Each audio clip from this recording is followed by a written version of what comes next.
A pencil looks like one of the simplest tools ever created, just wood and a dark core. But behind that simplicity is a carefully engineered system shaped by physics, chemistry, geology, and materials science. The pencil is not a natural discovery.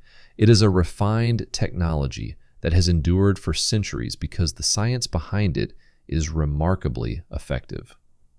The story of a pencil begins deep underground with graphite. Graphite is a naturally occurring form of carbon formed over millions of years under intense heat and pressure, usually from carbon-rich sediments that were buried and transformed by geological processes. Today, graphite is mined from the earth in countries such as China, Brazil, India, and Canada. After mining, the raw graphite ore is crushed, purified, and remove rock and mineral impurities. What remains is nearly pure carbon, arranged in one of the most unusual atomic structures found in nature. Graphite's atomic structure is the reason pencils work at all. Carbon atoms in graphite are arranged in flat, layered sheets. Inside each sheet, atoms are bonded very strongly, but the attraction between sheets is extremely weak. When you write, friction causes these layers to slide off and transfer to paper fibers. That microscopic transfer of carbon layers is what your eyes perceive as a line. This is solid-state physics and surface interaction at work. No ink, no liquid, just atomic layers separating under pressure. Pure graphite, however, is too soft and fragile to use on its own. To make pencil cores durable and controllable, graphite is mixed with clay and water. This is where materials chemistry and ceramic science come in. The proportions of graphite and clay determine how hard or soft a pencil will be, which leads directly to the familiar grading system printed on pencils. The letter H stands for hardness. Pencils with more clay and less graphite are harder, produce lighter lines, and wear down slowly. Engineers, architects, and technical drafters often prefer these because they allow precise, thin marks. The letter B stands for blackness. Pencils with more graphite and less clay are softer, darker, and smoother, making them ideal for artists and expressive writing. HB sits in the middle, balancing hardness and darkness, which is why it is the standard pencil used in schools. This grading system is not for marketing. It is a direct expression of material science. The graphite-clay mixture is milled into a smooth slurry to ensure uniform particle size, a process governed by rheology, the science of how materials flow. The slurry is then extruded through precision dies into thin rods. This step relies on mechanical engineering and fluid dynamics because pressure, moisture content, and die geometry all affect whether the rods remain straight and intact. Next comes firing. The rods are baked in high-temperature kilns where water is driven out and the clay partially sinters, binding the graphite into a strong but writable composite. This is ceramic engineering in action. The temperature must be high enough to create strength, but not so high that the graphite structure is damaged. The result is a core that is strong, flexible, and capable of producing consistent marks. While the core is being perfected, the pencil's wooden body is also shaped by science.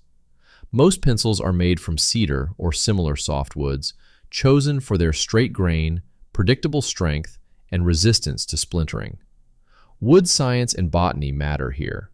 Cedar sharpens cleanly, absorbs stress evenly, and cracks less because of its cellular structure and resin content. Logs are cut into thin slats and dried to precise moisture levels. Too much moisture causes warping, too little causes cracking.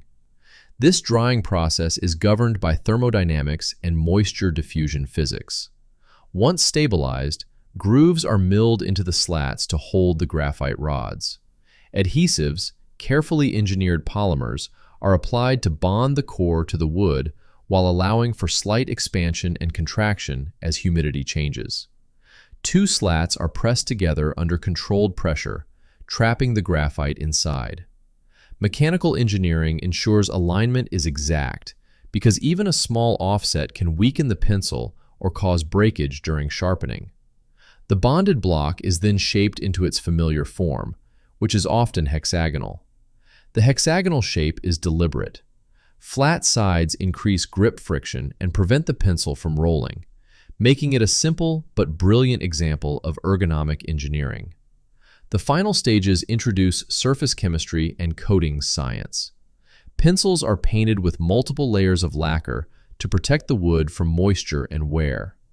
Each layer must cure evenly to avoid cracking or peeling.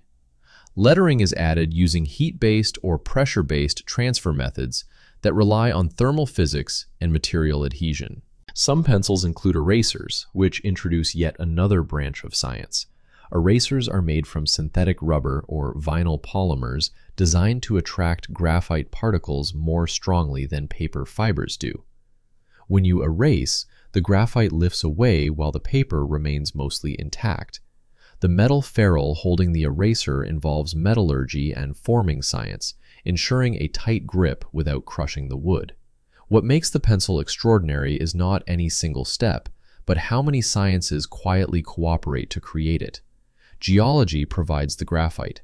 Physics explains how it writes. Chemistry controls bonding and durability. Material science balances hardness and blackness. Mechanical engineering ensures precision at massive scale. The result is a tool so reliable and intuitive that we forget how advanced it truly is. A pencil converts thought into physical marks using nothing more than carbon atoms, friction, and pressure. In a world filled with digital complexity, the pencil remains one of humanity's most elegant technologies, proof that profound science often hides inside the simplest objects. If you enjoy uncovering the hidden science behind everyday things, subscribe to The Science of This and That, like the video, and share your thoughts in the comments.